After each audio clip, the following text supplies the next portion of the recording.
For some reason, the video ain't working, but we are live because why the hell not? It's Halloween. It's scary times here in America and all over. But Britt, glad to see you can make the show this morning. Absolutely. It was a long night in Magic Land last night, and I came back with a souvenir. Oh my god, I love it. That It's is like you did a magic trick. I looked away from the screen and then looked back up, and there's Britt in a unicorn mask. We have a timer. We will see how long this mask will continue on. We'll see what minute marker until she has to take it off. But it is the calm before the storm. It might be spooky out there in Halloween land, but be safe. We'll try to make you as safe as possible with going through all the injuries, going through all the inactives with the Week 8 NFL slate. The bye weeks are not as scary as last week, but if you have Mark Andrews or Darren Waller, Marquise Brown, it's still plenty scary out there. So going to do our best to kind of soften the blow on that. Let's talk about some injuries because there's a few here that could trip some people up. Some stuff that we've pretty much known about for the last, few weeks and pretty much the same old hat here. DeAndre Swift with his groin, Jamal Williams with his thigh, limited all week, both expected to play just like the last couple weeks.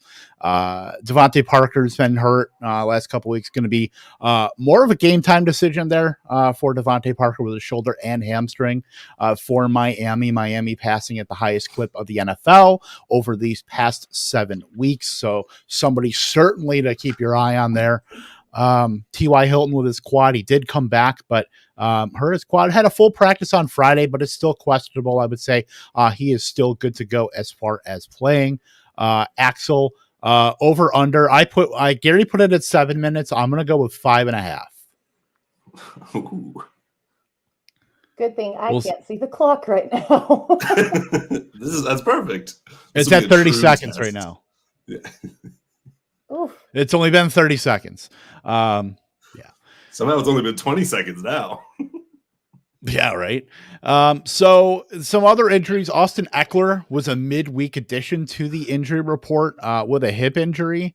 If you need a kind of a sign that Austin Eckler is probably good to go today, or at least this afternoon, Austin Eckler put himself in his fantasy lineup. So I don't have a lot of concerns over Austin Eckler. If he were to miss time, though, I would say it's going to be a nasty split between Justin Jackson, Joshua Kelly, and I think Larry Roundtree is on IR, I believe. So I think it's going to be gross, to say the least, for at least that backfield. The one major injury that we've been talking about all week, at least for the last 2 weeks, Dak Prescott for the Sunday Night Football game with a calf injury is a true game time decision. It is very up in the air. So I'll ask you guys, we've made contingency plans. I know McGarry and I made a contingency plan with Taylor Heineke going to add him, but is there any shot in hell that you're playing Cooper Rush or the backups, or even does that extend out to the Dallas skill position players? Do you have any worry of them getting passes from the backup quarterback? We saw what happened last year after Dak Prescott went down. So, that could be still some PTSD there. But how are you guys feeling about that whole situation? Britt, you're the resident Cowboys fan. Yeah, it's true. I've also made some contingency plans. I pulled him in one lineup. I think I picked up Daniel Jones in another one just because of the rushing upside, and that way I would have somebody to slide in if he doesn't go. As far as the receivers, I'm pretty certain that if Cooper Rush plays, this is going to be a lot of Zeke and Pollard. And I might play Lamb as a flex or wide receiver 3, but I don't know if you can trust Cooper. And that goes to Schultz as well. Michael Gallup's back. I just don't think that the volume is going to be there if Dak doesn't go. Yeah, I pretty much agree with all of that. I think it really just depends on who your second option is. So I similarly have a Heineke situation. So I picked up Rush, and I think in that situation, because I don't think Heineke's that high floor where I can pick up Rush, I'm just going to go with with Rush or Dak and just see what happens. That's in Scott Fishbowl, so it's like a QB2. But I mean, I feel like Cooper Rush should have some rushing upside. No pun intended. They're really not, but I think that he probably should. I mean, he's been there as a backup for so long that I feel like he at least knows the system and everything. Yeah. I would probably slot Cooper Rush in with the, the Mike Whites, Joe Flacco's, that kind of very, very, very low end, and would only even entertain that if I were up against it in a super flex league. But otherwise, I don't think I'm even touching that. And that kind of concern, I think, has to trickle down to the pass catchers of some sort. You're going to be likely starting your CeeDee Lambs, your Amari Coopers. Where I have a lot of trouble is even like Dalton Schultz. To where I think he goes down to about a tight end too. There's some pretty good options this week at tight end. I just don't know if that is somebody where he is, the quarterback doesn't matter. He would get locked in. I don't think he's locked in by any means, especially it's going to get dicier by the week here. Once we get Michael Gallup, Murray Cooper's had 2 weeks to get healthy. So I think it's going to get a little more dicey for him after his great start to the season. Moving to some other injuries. Again, we didn't. Oh, sorry. Can I add just two other things on that? So, just for a real life example for Schultz, like I just traded for Schultz in a dynasty league. I'm going to pivot to Higbee, who doesn't have that great of a floor, but he has a really high ceiling on the opposite side of the ball. I'm just curious how this is going to impact that game flow as a whole if it is Cooper Rush. Like, I'm in a must-win game with Kirk Cousins as my quarterback, and I benched Rodgers, as I should have, for Cousins. But now it's like, man, are they just going to lean on Dalvin Cook a little bit more because there's not going to be as much of an intensity to score points and just have like a boat race? So there's just a lot of implications from this. So I just make sure you go through all of your lineups and make sure that you have looked at what options you have to pivot away from anybody other than Zeke or Lamb. Yep, I agree. Going to some other injuries, we've known about Sterling Shepard. We've known about Kadarius Toney. Both are questionable for Monday night.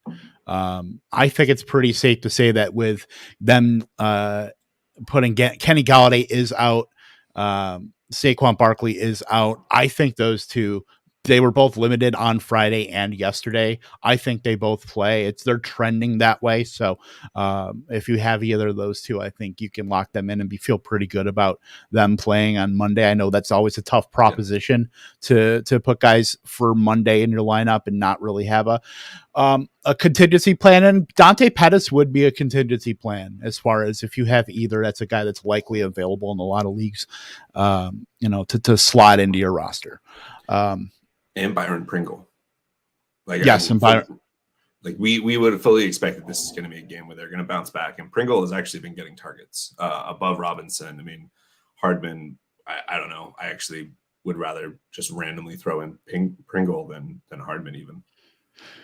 Yeah, Hardman seems like he needs a lot of he needs a very, very heavy pass game script for him to even do stuff at least relevant to fantasy. And you can kind of throw. That's the whole thing about that third pass catcher in Kansas City. It is literally a roulette wheel where you could just spin the wheel. It could be DeMarcus Robinson. It could be Byron Pringle. Who knows? Maybe Josh Gordon catches a touchdown on one of his 6 passing routes that he runs every week. It's tough, but yeah. Those are the contingencies you have to make. Rob Gronkowski is a true game time decision. He looked better going into the end of the week, but was labeled a game time decision. So with his rib, keep kind of OJ Howard on ice there, or any other tight end. You should have a backup there.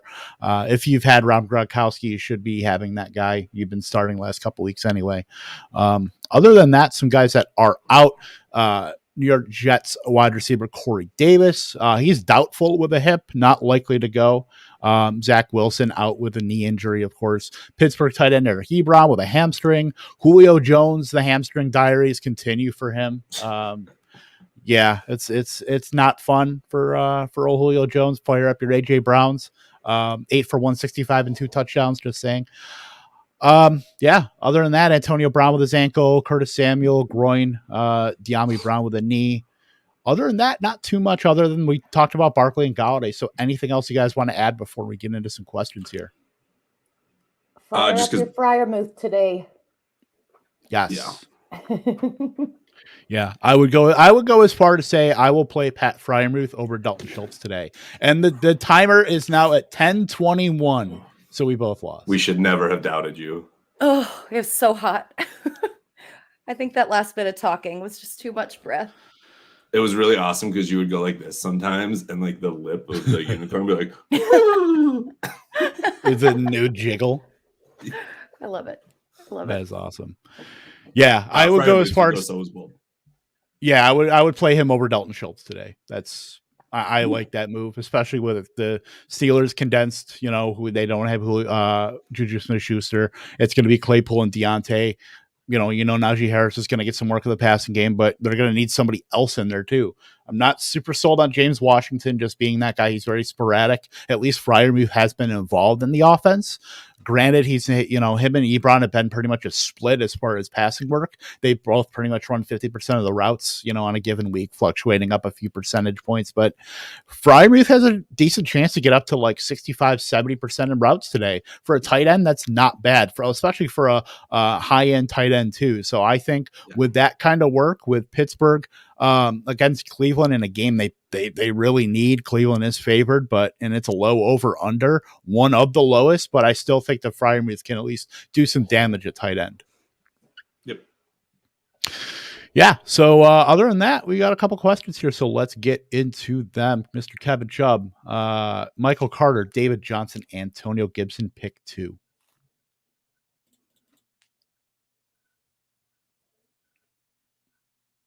Muted. Oh, no. Nope. Oh, boy. Oh, no. Britt. So I would go with Carter and Gibson. The Mike White likes to check down a ton, and Carter is going to be the main beneficiary of that.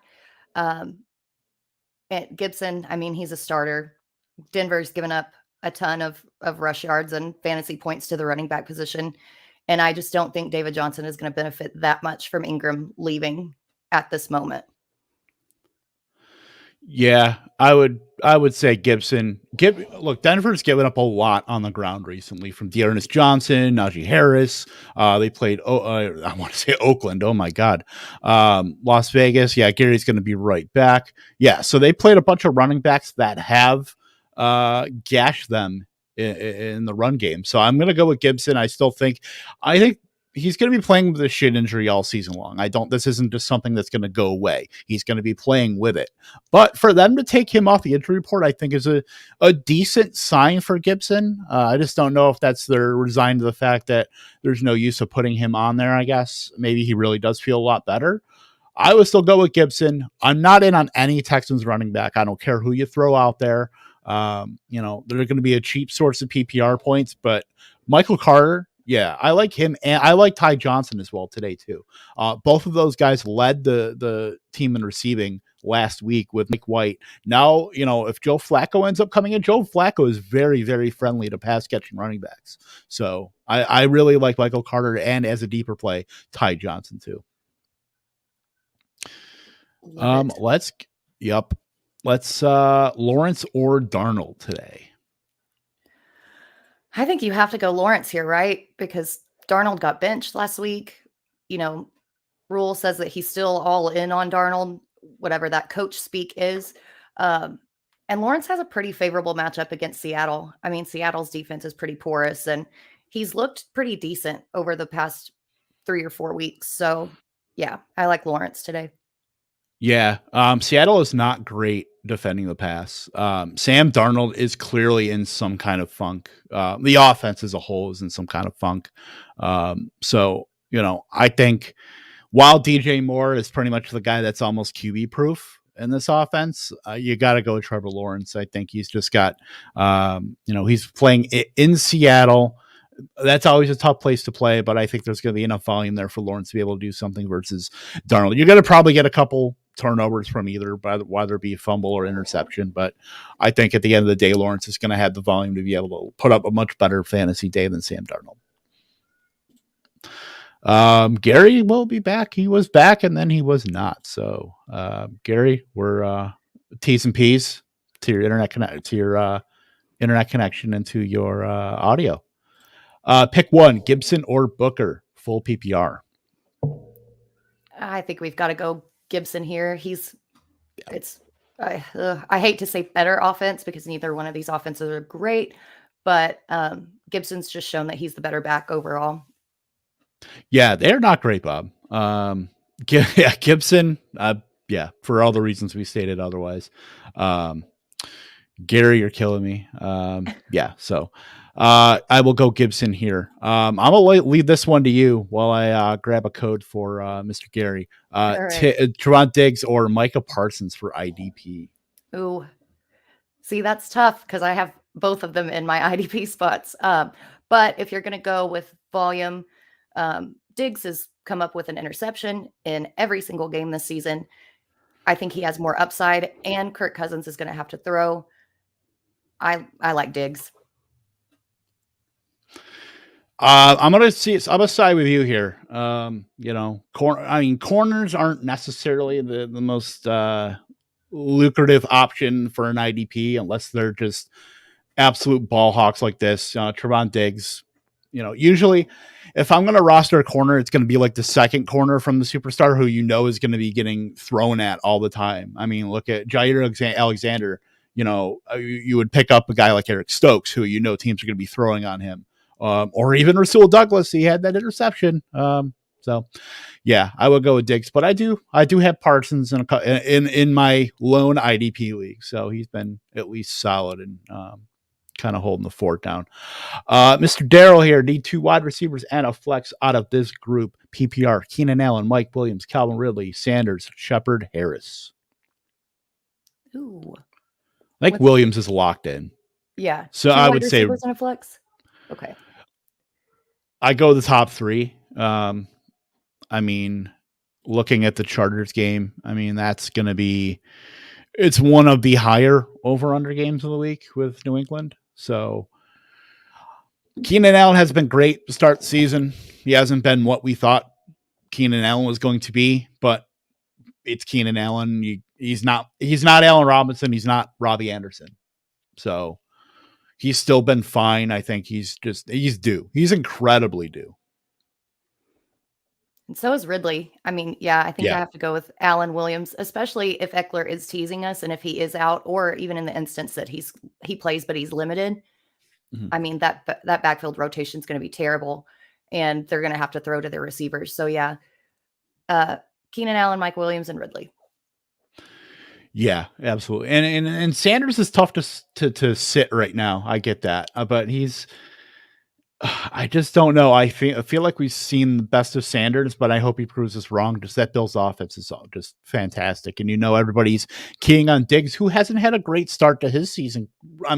Relative to where you drafted him. So Sanders has been pretty much the one scoring touchdowns in that offense and putting up pretty good fantasy days. But yeah, I think Mike Williams, Keenan Allen is a fun stack to kind of have in that game against New England. And then Ridley, certainly. Axel, JD McKissick or Savon Ahmed for RB3. Pretty locked in with McKissick, I would say. Yeah, for sure. Yeah, although Ahmed is getting more work. Malcolm Brown is on IR. He saw more work next to Myles Gaskin. I believe he got 8 or 9 touches. So you could probably see more of a split there. We know Gaskin's going to get a lot of that passing down work, so that could open up some run down work for Ahmed. So I don't mind him as a deep play. Just McKissick here, is clearly locked, has his role pretty much insulated there in for the old football teamers. Mr. Nate McMillan, good morning, y'all. Zach Moss versus Khalil Herbert, and how do we feel about Judy in his first game back? Ooh, that's tough because Laser really likes Herbert. And I'm with Nagy still out. Nagy ain't there today. Yeah, I'm really wanting to lean Herbert because I think if Buffalo gets up on Miami, which they should, then Singletary gets a lot more work than Moss. I have to go Herbert. And as far as Judy in his first game back, I mean, Washington is one of the worst pass defenses in the entire league. They said he looked good in practice, that he feels good, that he feels back to normal. I don't think they would rush him back if he didn't. So I fire him up. Yeah, I like Herbert. I think they're going to I think he's carved out enough of a role that even when David Montgomery gets back, I think he's still going to be involved in that offense. I think Damian Williams is a drop right now. I don't think that I think he just ran into that Khalil Herbert buzzsaw, and I don't think he can recover from it. Even getting, a handful of, touches out of the backfield, at least pass receptions, I don't think he's even got that role to him, especially when Montgomery comes back. So Herbert locked in over Moss, who it's been more of a split. He had some games where he was kind of that pseudo featured guy, ahead of Singletary, but it's kind of the balance has kind of shifted back to that split. So it makes Moss a little bit tougher of a start. I still think he's a okay running back 3, but Herbert, I think you can get mid-level RB2 production, and clearly with a touchdown or 2 can get up in that RB1 range. As far as Jerry Judy, I have not seen anything about any sort of pitch count or any sort of, divvying up his snaps to where he's not going to get a full workload. I think they played this right in Denver where, you're talking about a high ankle sprain where that can a lot of reoccurrence with those injuries. So I do think that Jerry Judy, we're talking about week 8 here. He's pretty much set for 2 full months. I think he should be able to go at least get 80% of the routes today in Denver next to Sutton.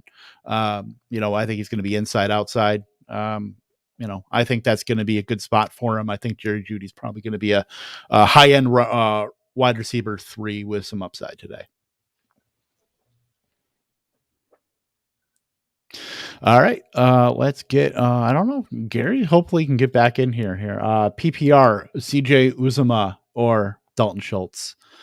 That's tough. That is I'd still go with Dalton Schultz, I think, but I mean, it was almost catching the touchdowns, but he is, B is basically Midwest Robert Tonyan. Well, Robert Tonyan's Midwest too. By the way, T's and P's to Robert Tonyan for his ACL tear. Yeah, that was awful. Tough news in Cheeseland, but big dog Mercedes Lewis can hopefully take the reins there. But yeah, Uzomah is definitely the Robert Tonyan so far this year.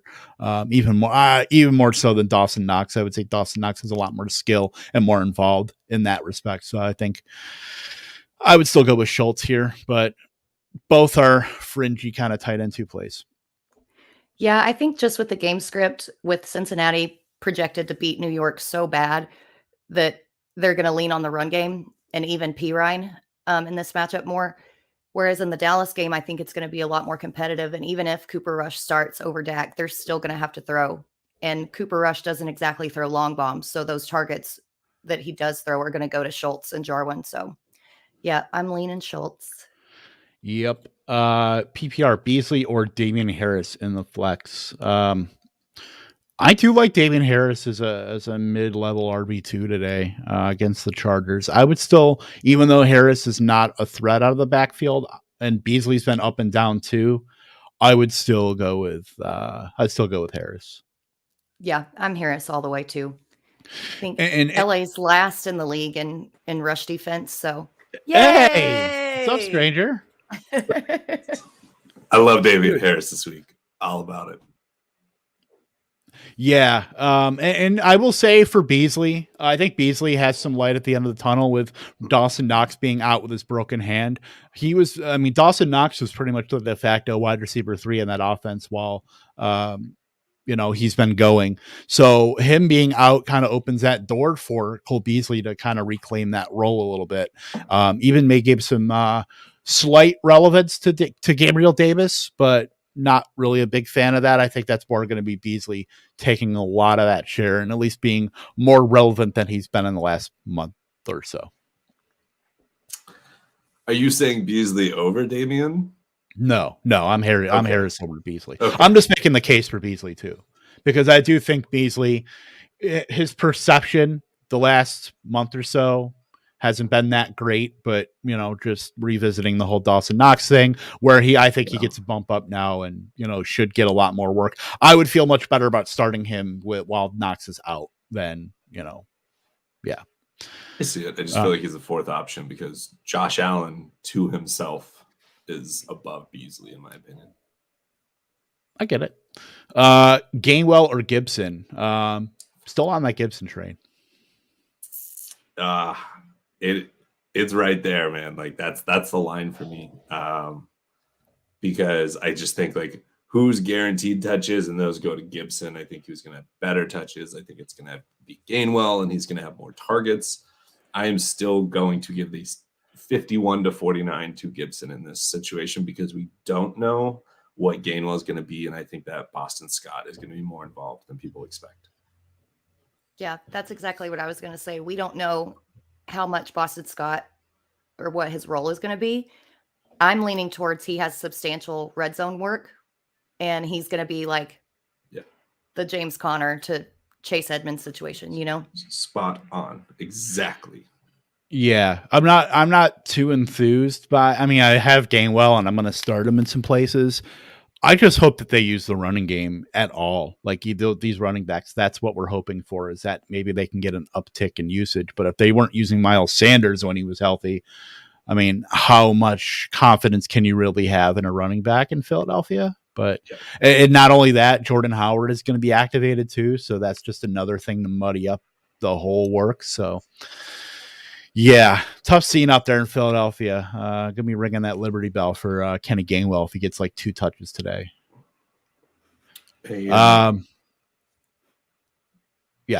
Oh, one more. Yeah. Allen Robinson or Brandon Ayuk. Oh, this is like trick or treat. This is a trick. This is gross.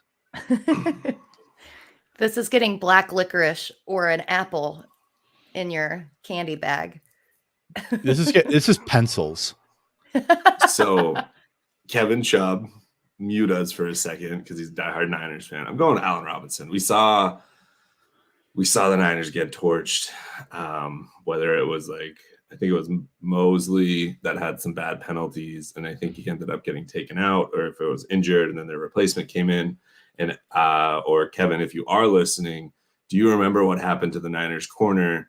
It was you just posted a question. The corner that had to come in that Pittman scored that final touchdown against, is he going to be the starter or are the Niners going to have Mosley back in? I think it's Mosley. I don't know, but I just got some breaking news here about Calvin Ridley, who is out today with a personal matter. For real? So I just saw that too.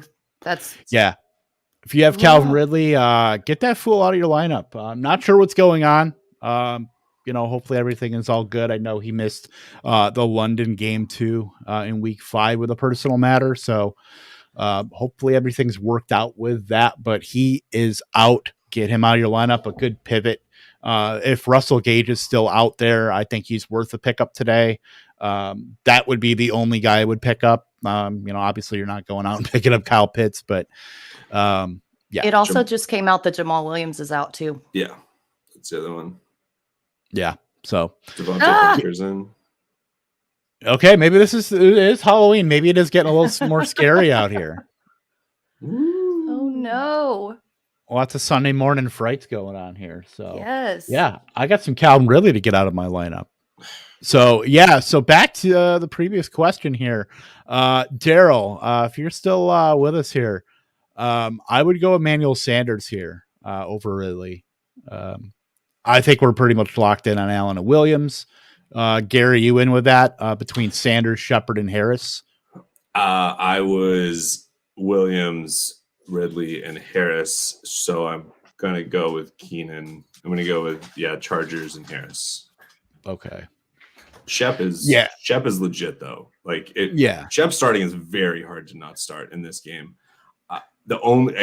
Keenan feels like he's due, but if Keenan is the explosion, Shep is going to be the floor play for me. And Mike Williams and Damian are locked for me. Yep. And for the Jets, it will be Mike White today. Joe Flacco inactive, as you pretty much figured. Obviously, Zach Wilson, Corey Davis is out as well. We're getting those in, but yeah, Calvin Ridley is definitely the big news, at least so far. Definitely a surprise.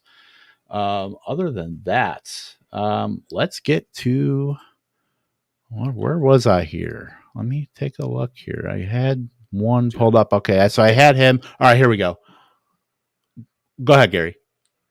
Just in terms of inactives, I'm only saying this because I'm now trying to figure out how to sub him in. But Rashaan Evans is out. He was a linebacker. I had to spot start last week, and I was like, oh, he did pretty well. So just something to think about for the Titans. But if you play IDP, which I know that Britt does, so I wanted to make sure I said it. Yeah. And Jalen Smith is inactive too for the Packers. So good job, Gunther Kunst. Aaron Martinez, half PPR, unsure about Lamb. Do I start him over Claypool or Higgins? Oof. Yes. Yeah, I think so. Higgins has got the targets, but he just hasn't made a lot with them or done a lot with them. And he's, just a better receiver than Claypool, regardless. So even if he does fall down a tier or two, he's still above Claypool, in my opinion. Yeah, I'd still be starting Lamb. I'm really still, not just because I have his jersey like right there or anything, but I'm still very bullish on Higgins just because I think defenses are going to have to learn how to defend Jamar Chase. With that, that's going to take attention off. And Tyler Boyd has not been good by any stretch. So at least the fact that T. Higgins is out here earning 15 targets like he did last week, I think bodes very well for him as far as production. Once he starts corralling these, because the Bengals have upticked in their passing game as far as volume. It has not been like the week 1 through 3 Bengals where they're literally dropping back 28 times. Like they are ramping up volume now that it seems like Joe Burrow is now getting more comfortable in this offense. So I am very bullish on Higgins. I really like Claypool too with the condensed nature of the offense now that Juju's not there. I think even Ben can get the ball to Claypool, believe it or not. So I do like both. I would still start Lamb over both. And I believe Gary had something. So Lightning Round Zone, Andrew Cooper did a good video that he posted for Fantasy Alarm about pretty much Boyd in particular about, you have these 3 wide receiver sets. And so you can have these slot wide receivers that ball out. But if you're that slot receiver get pulled for 2 wide receiver sets, then your fantasy value just drops significantly. And that's Tyler Boyd because they have Higgins and Chase, and they're always going to be on the field. Yep. Yeah, that was the story of CeeDee Lamb last year, where CeeDee Lamb was coming off the field because of Amari Cooper and Michael Gallup. So now that Lamb is fully entrenched with this offense, when Michael Gallup comes back, he's likely coming off the field. He will not be likely running a lot of, when they do run a lot of 3 wide, but if they do go back to 2, he's going to be coming off the field. He's going to be running maybe 70% of the route. So definitely something to consider there. Let's take a look here. Darrell Williams or DeAndre Swift RB2 in standard. DeAndre Swift is like a top 7 running back. I don't think there's any instance where you can sit him. And Jamal Williams is out. So, yeah. Darrell Swift is one of the most amazing running backs this year, considering the circumstances, being injured and everything. Dude's just balling. Agree and agree. Yeah. Yeah, absolutely. Do they bring back the ghost of Zach Zenner? Who knows? But it's DeAndre Swift season is here to stay. Pick 2 for wide receiver in standard: Marvin Jones, Chase Claypool, Darnell Mooney. I think it's pretty easy here with Jones and Claypool. Yep, I completely agree. I have made it a personal vow to not start any Chicago Bears wide receiver until Matt Nagy is fired. That is my hunger strike. So just want to put that out there. Well, are you at least snacking today since he's not coaching? Can you at least snack a little? Maybe. It's like when you order wings and you get the celery with it. I'll eat some celery. Okay. I'm not full on feasting. Fair enough. I'm personally proud of my tweet that said, damn it, I was going to start the 49ers defense as a spot start. Now I have to rethink it because Nagy's out. Everybody hates him. Go home. Well, stay home. Go home, Roger. Does anybody get that? No? Maybe? Okay. Well, it's all right. I think maybe me and Britt are the only people on this earth who have watched Sister Sister. I love it. That show's great. That was not one of gonna my lie. favorites. Sorry, I had to let the dogs in, so I couldn't respond. Khalif Raymond or Jamison Crowder? Jamison Crowder. Corey Davis is out. Short A-Dot. I like him a lot better than any of the outside options today. See, I'm going the other. Yeah, I really, really like Raymond. I picked him up as a sneaky play. And the way that this Philadelphia's defense has been going, I think Raymond's going to ball out today. And Did you hear the comp that someone, Goff said? Khalif Raymond. Oh, yeah, that he reminded him of Cooper Kupp. Whoa, dude. Whoa, read the room. We're talking about getting scary here. Like, no. Yeah. But even that said, we'll keep the TB theme. Everybody loves Raymond. I have a feeling about Crowder today, though. I know it's gross, but I think he's going to be like 7 for 70, and that he's going to be like 70 yards out of like Mike White's 115 today. Ty Johnson's going to have 10 catches for 20 yards. To be clear, I don't disagree with that. I actually like Crowder as a start, locking in on somebody. But the target share that went to the running backs last week was crazy high. I actually like Ty Johnson. I like Michael Carter. I think the difficulty is Mike White going to push it to the point of getting to a Crowder who's probably going to be going further downfield than the backs are. Yeah, but not that far. I don't think he's going as far. I mean, I haven't pulled up his A-Dot. But I would venture to say it's probably less than 6 yards, which I would still say is pretty good. I'm going to pull it up while we get here. Need one PPR: Pittman, Claypool, Gainwell, or Lockett. I love Pittman today. Love that matchup. So I'm all in on him. Tennessee has the literally worst pass defense in the entire league. I think it's a divisional matchup, so both teams are going to be playing super hard. Pittman's a smash for me. Yeah, I'm like messing with all my lineups to get Pitts in as many as possible, and I think Pittman's my most owned player across all my DFS. I don't hate Pittman. I don't know. That entire Colts passing game is very flat, but Hilton won't be there. I believe he was, he's active. T.Y. Hilton is active, but potentially hobbled. So I still think that he probably is still the alpha. They're still getting those. Yeah. Give me Pittman. I think him and Claypool are neck and neck, but I do like Pittman. Give me him. I'm excited to see AJ Brown and Pittman go just blow to blow. Hopefully. Also, James Crowder's A-Dot so far this season is 5 yards. So if Mike White can't get the ball 5 yards, what are you doing? That's all. Can I see it. And it was Crowder versus Everybody Loves Raymond. Okay. Hey Ray. I can see the case for both. I don't know. I just ride the lightning and go with Khalif. Like, he's been doing well. I want to throw in my own question, if that's real quick. Not for me, but for a text that just came in. Lamb, Pittman, Sutton, rank them. Don't have PPR, so let's just assume half. Just for this week? No, for this week. Lamb, Pittman, Sutton.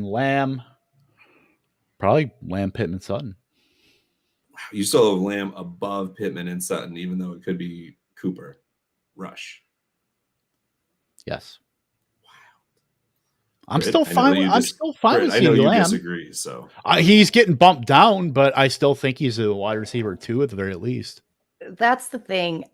I just, well, and here's what Pittman did last week. Like, yeah, he got over 100 yards in the touchdown, but he only had 4 receptions, and that Right. was with He was Hilton out. efficient. So I am a little worried that if that volume doesn't happen with Hilton back in, not It was that a he's bomb not going to. cyclone. Nobody was passing. Right. Yeah, it's true. You're right. It is true. When in I still doubt, think- blame the bomb cyclone. Blame Jim Cantori, I guess. Yeah, Right. I still have. I'm wary about Lamb, but I still think he gets it done because he got it done last year with Andy Dalton. So Yeah. slight edge, but it's close. Herbert or Mitchell? To be clear, this is Justin or Trubisky. Just kidding. Yes, obviously. I'm going Herbert, but I actually only am saying that because he is not. So we do not think he is splitting as much. JaMychal Hasty, I mean, Mitchell didn't, I don't even think had a single target. JaMychal Hasty was there on all third downs. I would expect that to continue. The ghost of Trey Sermon just haunts them. And I think Khalil Herbert, what he did against the Tampa Bay rush defense, I don't know how I sit him, even if I do think that the Niners run attack is great, but I won't go on a diatribe about that. Well, and after last week's performance too, you can't really trust Justin Fields to be put in a lot of high pressure passing situations. So if you want to attack the San Francisco defense, you're going to have to run it. Yeah. And that's Herbert for me. Yeah, I have them both like back to back in my rankings, actually. I believe I have Herbert at RB19. I had Edmonds at 20, but I had Elijah Mitchell at 21. So they're both close. I'll side with Herbert. I think he has less competition there as far as touches, and I think he's done more with them. So, yeah, I think as long as Herbert's in there and he's going to be getting the work, I think you got to fire him up. Bears, Eagles, or Seahawks for defense, special teams 2. I still do not trust the Seahawks. I don't care if they're playing the Jacksonville Jaguars. I don't think you can trust them. Give me him or the Eagles against what? The Detroit Lions? Yeah. God, give me the Bears. We know Jimmy G has a propensity for some turnovers. I think the Bears are going to show that they're much better than Tom Brady boat racing them last week. You don't think that Goff is turnover prone? He's very turnover prone, but I also think that that they are much better than the sum of their parts. The Lions are. The Lions can at least move the ball. The Jaguars can certainly move the ball. Not that the 49ers can't. They can certainly move the ball too, but I just think there's more questions about the 49ers offense in totality, especially with, I believe Debo's banged up too. Yeah. So and here's the kicker for me too, is the over under. The over under in the San Fran Bears game is like 39.5. Yeah. So if you're picking defenses, like even if Goff is turnover prone, I think if you're looking to split hairs, you go with the lowest over under. Yeah, I have the Bears as a top 10 play today with these buys. I get it. It's Chicago. It's kind of gross, but I think that a lot of people see those Detroit and Jacksonville, and they just want to throw in those defenses. But the Eagles and the Seahawks have done nothing to inspire me as far as wanting to put them in my lineup. And not that the Bears really haven't, but I think that, that over under. Just that whole fact of now the Bears have Chris Tabor, who's the head coach today. Maybe we get a little of that Rich Bisaccia. We got a new head guy in there. We want to play for. Makes no sense. He's on the outside. That offense is putting him on the outside more, which boosts his ceiling quite a bit from where he's not playing that gadgety role. Now that's Jamal Agnew now playing in the slot, being moved around the formation. Chenault's been primarily an outside receiver over the past couple weeks. So I like Chenault. I think he has a little bit of renewed optimism, but I would still take Jerry Judy. Like I said, I believe Gary, that was when you were figuring out your internet. I think they handled his injury right, just sitting him for 2 months. So give me Judy. I was listening. Yeah, I've got to go Judy too. That's 3. Trifecta. There we go. There you Can't go. miss. Matt Ryan or Carson Wentz? Matt Ryan for me. Even with Ridley out, just I know there's going to be more volume than what Indianapolis is going to throw out there. I mean, Taylor's banged up a little bit too, but I still think they're going to ride him against Tennessee, they don't have a great front line. Indianapolis only passes when they need to. I just don't think there's going to be enough volume for Wentz to have. He's going to have to be just super efficient. I don't know if that game can really shoot out as much as we want it to be with Henry on one side and Taylor. I don't think there's going to be a lot of snaps on the other side. I think it's going to that game's going to be over by like 3:30 Eastern. I feel like that game's going to be way before any of the other games, just based on the fact that they're going to be running the ball a lot. I kind of really like Wentz today. I mean, he's been really efficient. He hasn't, thrown for a ton, but if you look at the matchup against Tennessee versus Ryan's with Carolina, plus the over-under, I think Wentz edges out Ryan here. It's close. I'm not saying that it's not close, but given that you have a stake in this matchup, because I'm pretty sure this is a co-owned that you have, I'm actually still going to go with Ryan. I think Kevin's kind of spot on. This is going to sound crazy, but Ridley being out, I actually think makes Ryan's passing better because they are going to use Pitts and Patterson more with Gage. They don't have a run game to speak of, and he's just going to pass. Mike Davis is a joke. I've been telling y'all, just saying. All right, Manuel Sanders or Pittman. I think we pretty much answered this in other questions, but it's Pittman. It's close, but it's Pittman. It is. I saw the hand up. I figured he had something to add. That's how she summons the dogs. I was making sure like they had stopped. We live right next to the fire station, so there were a ton of sirens, and they howl. They're both hounds, so had to make sure they were chill. Yeah, I love it. Darrell Williams or Mike Williams in the flex. We're all going to agree. Mike Williams. Big Mike. Love me Big some Mike. Darryl, but Big Mike is just, dude, he's just so good. I mean, he's a top 7 receiver, regardless of what the points say. The top 7, maybe also be in points now. He is transcendent this season. Kicker question. By the way, Axel, love the avatar with the lightning round shirt. You can get those on Viridian Global, by the way. Use code lightning round for 25% off. Just saying. Jason Sanders and Matthew Wright for kicker number 2. Stay in the Flames. Matthew Wright. Going against a soft defense. They had a bye last week, right? But the week before that, it was when he kicked like 3 of them, and it was a game winner. He had that 52-yard game winning it. 4 of them, maybe even. So I'm going to go with him. Soft defense, but they might not be able to close it. So I'm still on Sanders. Miami's passing the ball a ton. They're moving the ball up and down. Granted, it is Buffalo, but I think that game's going to be more of a game. With I think that's not going to be your typical Dolphins lay down for Buffalo. No, for sure. I would definitely take the plus 14 for Miami, and I don't think their defense is going to stall out enough to where they can't kick it. Like they're not going to get 3 and outs all the time. Like they're going to move it enough. So yeah. I was looking down at weather. The wind doesn't seem to be a factor. There's like a 20% chance of rain, but other than that, it looks pretty favorable for kickers up there. So I strongly disagree.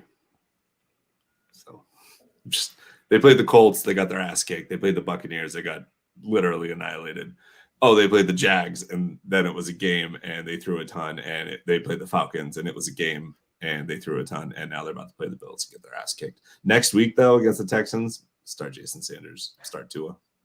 They're going to get their ass kicked. Bills' defense is so good, even if they've had 2 blips or a blip. Fair. Very fair. Mr. Michael Chasko, PPR, pick 2. Brandon Cooks, Marvin Jones, Jacoby Myers. I want you guys to go first. I have a strong feeling on this. How strong, Gary? Brandon Cooks is going to get. He's going to get Ramsey. Like, there's no one on that offense that you have to shut down except for Brandon Cooks. Even with a hobbled Ramsey, I think that he stays on Cooks, if nothing less, because Brandon Cooks used to be on that team also, and like he's just Brandon Cooks is a name. There's no one. Nico Collins is the next closest name besides David Johnson. So I'm going to go with Marvin Jones. We know it's going to be a shootout, soft matchup, all that stuff. What? Someone just dropped it. Oh boy. Yeah, I'm going Jones and Jacoby. Yeah. I don't necessarily like Jones, but I like the matchup better. So that's it for me. Yeah, that feels much safer to me. Marvin Jones and Jacoby Myers. So the Jacoby watch continues. Will he get his first touchdown? Let's see. Darrell Williams or Booker, half PPR, leaning Williams from Peter Byrne. It's got to be. I like Williams. Yeah, has to be. And I don't really like Williams that much, just because I feel like he's very inefficient. I think I talked about this on Twitter yesterday, where I just don't know what it is about Kansas City, where I think they're going to be they're going to be lighting up the Giants, like it's going to be like full steam ahead, or it's going to be just Operation Shutdown, where that Chiefs defense or that Chiefs whole team is just woefully. I don't know what it is about the Chiefs this year.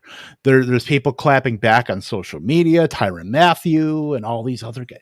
It's just a weird situation right now. You talk about the TikTok dude, their Mahomes' brother, dancing on the Sean Taylor 21. Patrick Mahomes going to have to go into it's crisis mode for the Chiefs, where they need to like either boat race the Giants or just the noise is going to get too much, I feel like. But I still like Williams. Darrell Williams, no matter what, for me. I think everything that you're saying just says to me Darrell Williams is going to have 4 like 5 zone opportunities. We'll see what he does with them. Potentially.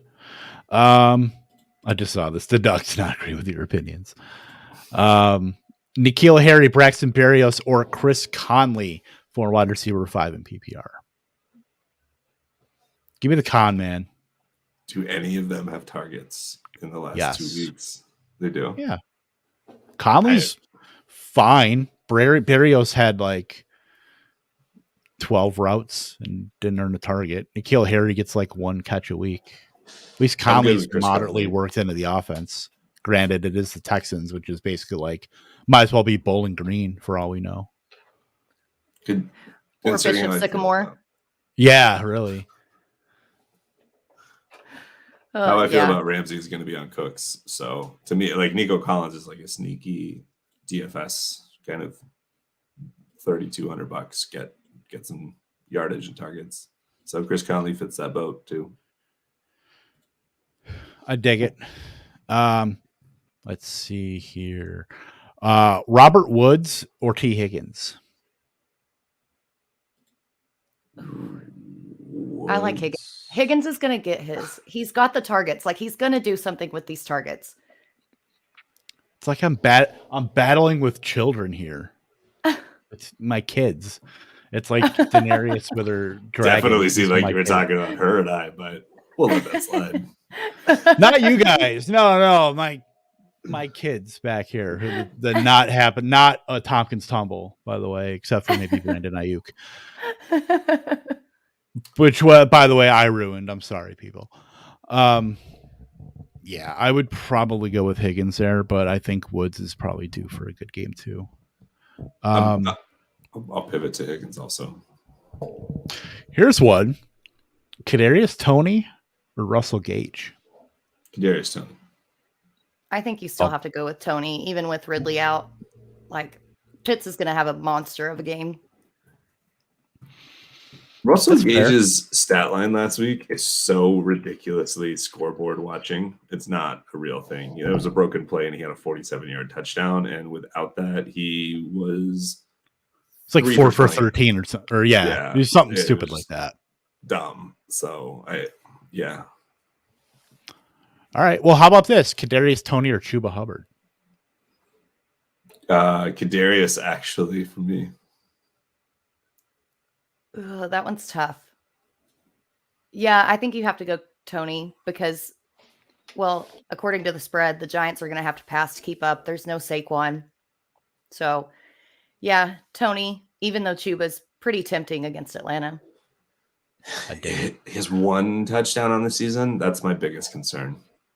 And I feel like they're going to lean on DJ in the red zone. And they also like Tommy Tremble. Like, I mean, it's a super weird red zone packages they use. Yeah, for sure. Van Jefferson or Jamal Agnew? Well, Jamal Agnew. Yeah. He read my article. He knows how I feel about this. I love Agnew. Kevin and I are starting him in our big money league. I think I have him in 3 DFS lineups this week. Like, I tweeted about him this morning even. So, dude's been getting work. That's all you need. Hunter Henry, Higbee, or Goddard. I think this is clear for me. Dallas Goedert. Yes. See, I'm buying into the Hunter Henry revenge game narrative and how bad the Chargers are against the tight end. So, does he make it 5 straight games with a touchdown? That's what I'm trying to ride. I don't know. Goddard's tempting, but I love a good revenge game narrative. So, I hate that if he doesn't get a touchdown, he is bunk and just nothing. To me, it's actually Goddard, Higbee, Henry for me. Because you could say the same thing for Higbee, but you at least know he's going to get targets, and I think they're last bottom tier against the tight end. Yeah, I just think Goddard's back. He's up into like that top 7 now. Now that there's Zach Ertz is gone, there's still target ambiguity outside of Devonta Smith and Goddard. You know, they're playing a lot more 11 personnel now in Philadelphia. They don't have to play 12 personnel. They don't have to get both Goddard and Ertz on the field. So right now it's really a battle between Quez Watkins and Rager for who wants to be at least a mildly relevant there. But I think Goddard has pretty much put a canyon between him and the rest of the guys as far as target distribution. So I think he's at tight end. I think we can't do much worse than Goddard there. I think he's a great start and almost a must start now. Okay, I want to insert one real quick. That's what she said. Jamal Agnew or Tajay Sharp? Tajay Sharp starting for Agnew. Is it? Yeah. Sharp looked like he was getting some targets. Yeah, but I'm also thinking of DFS, so I'm just trying to see if I want to pivot from Agnew anywhere. But then it's also Tajay Sharp. Damn it, that's so true. All right. Phone is down. Just mic dropped on the best rebuttal I could come up with there. It is Tajay Sharp. That is what his birth certificate reads. Well, throw a middle name in there. Use Check or McNichols, the burning question every week from Axel. I think it's McNichols. You have Juice. The 1 week I go with Juice. Yeah. You really are going with Juice? Yeah. Trent Williams is playing. Kevin, I don't know if you know that or not. Trent Williams is active. He wasn't active last week. I think that they're going to run the ball even more, which Michael Hasty in there. Chubb can chime in or Google can, but I don't think that Juice even had an opportunity last week. That's fine. Opportunity knocks, my friend. How are you doing this? Jared McNichols is like your mini champion. Like I said, I don't think that McNichols is going to get a lot of opportunity in the passing game. I think if there's any opportunity in the passing game, it's going to be to 1K all day, AJ Brown. I think the Titans lose this game. Probably. They're so clear on that. I don't really. I mean, I think after what they just did, I think the Titans are smoke and mirrors, honestly. Yeah, and that's why they're going to lose, and that's why I can see McNichols being involved. I could see Derrick Henry having a bad game. By the way, have we talked about how the hell is Taylor Lewan active? By the way, like that hit he took. Yeah, like that was scary. Yeah, I thought it was like a he neck was on thing. A backboard. Yeah. Oh yeah. I think we're. I have one. Yeah, we have one more, and I have a question here. Juice did nothing. Nothing? Not a damn thing? Well, Nothing. you know he didn't what? even have a target, didn't have a touch. He did play 26% of snaps. Do you Savon Ahmed or Jordan Howard? Ahmed. Okay. One's not on the practice squad yesterday. Yeah, that's true. All right. I just wanted to kind of gauge that. I didn't know how we were feeling. Man, if you want to roll the dice, this does look like a Jordan Howard, like 1 yard line, 4 rushes, 3 yards, and 3 touchdown kind of game, because that'll be the kind of Boston Scott. spooky stuff that happens. The old Jerome Bettis line? Yeah, absolutely. Did we strongly exclaim that Austin Eckler is the player? I apologize if I missed it, but we jumped to Juice, so I wasn't sure. Oh, I didn't. Cuba Boobard. So Chuba Hubba, Darryl, or Austin Eckler? I mean, Austin. It's Eckler. Eckler. Let's pick 2, so it's Eckler and probably Williams. Yeah. If Eckler has himself in his lineup, I think you pretty much have to go there. So you're going to take Darryl over Chuba? Yeah, I would rather side with the Chiefs, Kansas City Chiefs offense right now than Carolina's. Just that whole thing is a mess right now. And I think a lot of that I mean, who knows? Darnold, PJ Walker, it's tough. It really is. Like, it was good. It was a nice little 3-week span that we had with DJ Moore. I mean, DJ Moore's fine. I think he's going to be fine.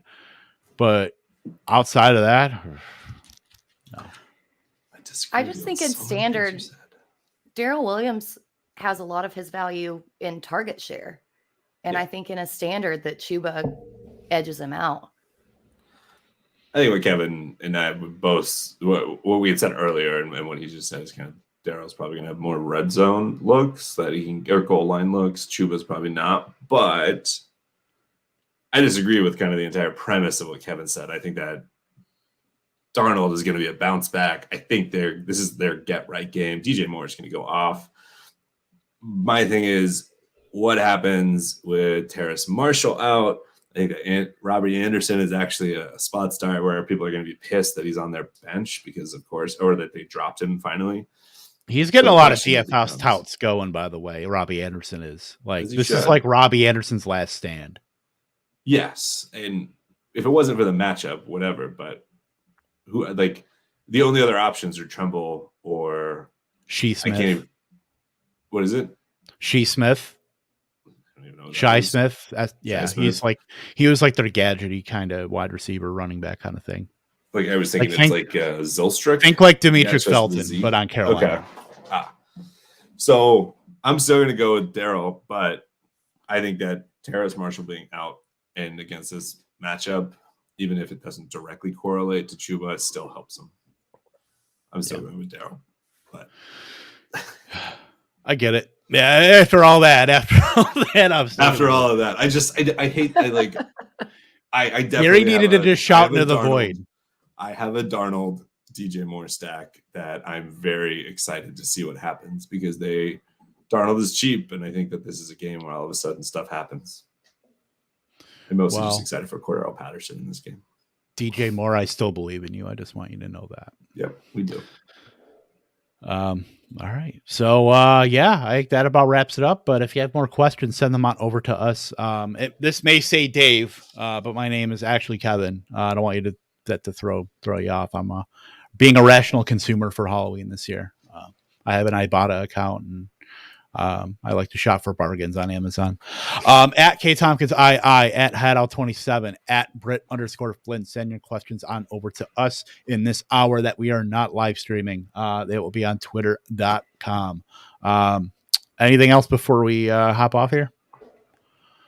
I'm going to keep this optimism all day. I'm excited for it. My August 2021 optimism that we will rule the NFL this year. Yeah. It's my jaded costume. Well, I don't know how I'm supposed to hand out candy when there's a Cowboys game going on in inactives. I'm probably going to yell expletives at little kids when I get the news of whether Dak is playing or not. So You should just T's and P's for me. just put it there, leave the door open. Maybe you have a screen door or something with a sign that just says, please F off. The Cowboys game is happening. Or please somebody take it all. Yeah. I don't care. Thank you. And turn off the lights when you do. Well, my next door neighbor has he's a pirate and he spray painted his yard blue, and he also owns the only liquor store. So I'm basically obligated to sit out and watch those shenanigans, but I'll probably still be watching the game on my phone. So happy Halloween, everybody.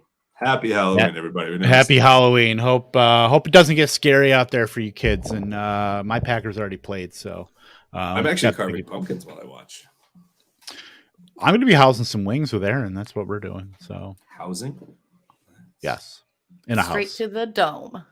That's right. I'm going to need a wingectomy after today's through. But yeah. All right. We're getting out of here. Again, send the questions over to us on Twitter at KTompkinsI, at Haddow27, at Britt_Flinn. We will see you later. Good luck in week 8, and don't get tricked or get treats, whatever you do on Halloween.